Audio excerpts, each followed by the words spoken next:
Okay, now we're going to kind of leave periodic motion in general, and we're going to specifically focus on oscillatory motion, and we're going to then even, I don't think more quickly, but we're going to soon thereafter just focus simply on, no pun intended, simple harmonic motion. But let's look at what makes oscillatory motion, and the key feature is something called a restoring force, and as the name implies, it does restore. Now, what does it restore? It will restore an object to, sometimes it's called the rest position, or you could say it's also known as the equilibrium position. And what this point is if you were to leave this thing alone, this is where you would find it in nature. But let's suppose that we disturb it. So this thing is sitting here minding its own business, and we decide, no, we want to force it to go over here. And then we hold it for a while, then we get bored holding it, and then we let it go. What is it going to do? It is going to go back this way because there's going to be a restoring force compelling it to go that way. And if we move it even further, well, see, this is why with oscillatory motion, the restoring force may or may not increase. So where's my blue? Blue's going to be forces. So if we disturb it from its equilibrium position, there's going to be a force. I'm just going to write capital R for restoring force. And the thing about oscillatory motion is there will always be a restoring force, but it doesn't necessarily have to change. So, anytime you disturb it to the right or in the positive direction on some x-axis or any other axis for that matter, there will be a force that tends to restore it. Now, where could this force be coming from? Well, it could be a spring, it could be gravity, and it could be anything you could imagine. I can't really think of anything else. And what is that doing there? That's a restoring force. And the same is true if we disturb it over on this side. But the thing is, with general oscillatory motion, there is no requirement that the restoring force be related to the degree of disturbance or to the displacement away from the equilibrium position.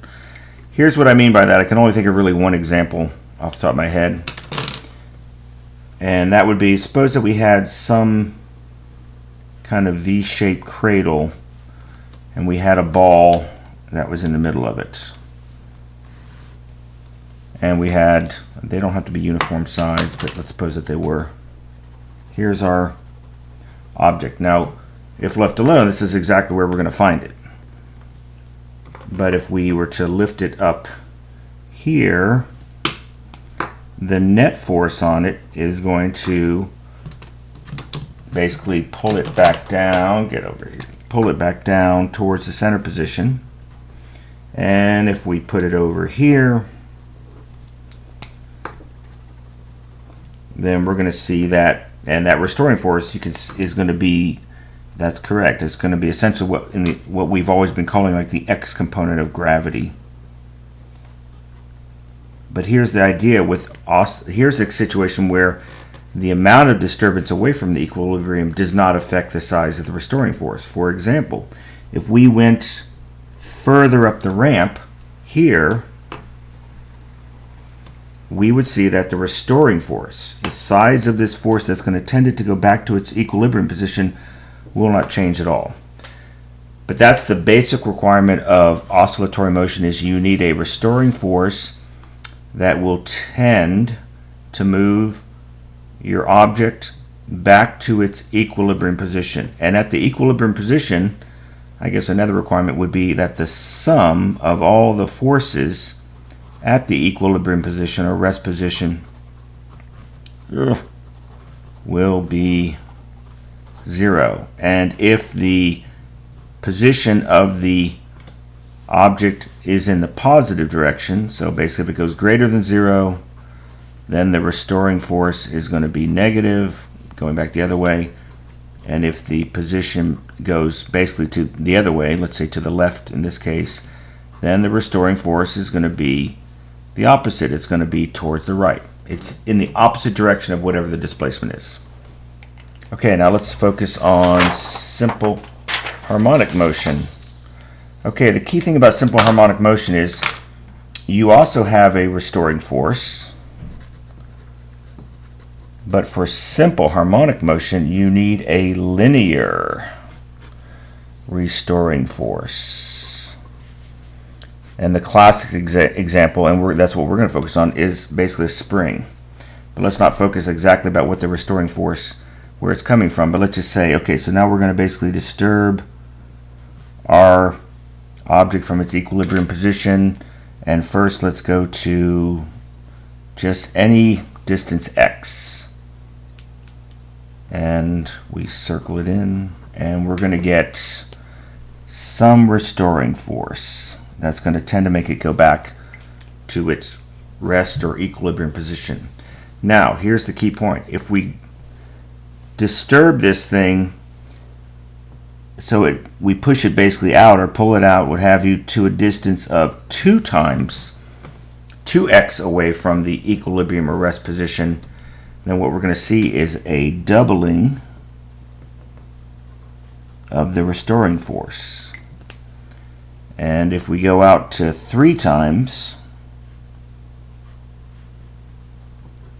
the key feature is, okay, I'm getting behind. What do I need to do? Red.